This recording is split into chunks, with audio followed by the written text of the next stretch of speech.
inulit ko ang ating kulay na tugi, repolyo, carrots, broccoli, at cauliflower. Nagisa na tayo ng bawang sibuyas, guys. Walang tayong sahog na karne. Vegetarian tayo today. Nakahiwala yung beef stick.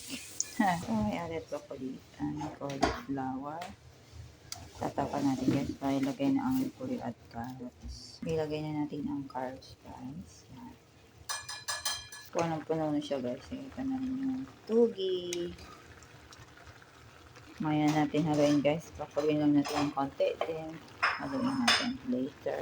Ayan na, guys. Almost done. Lagyan natin yung counting oyster sauce.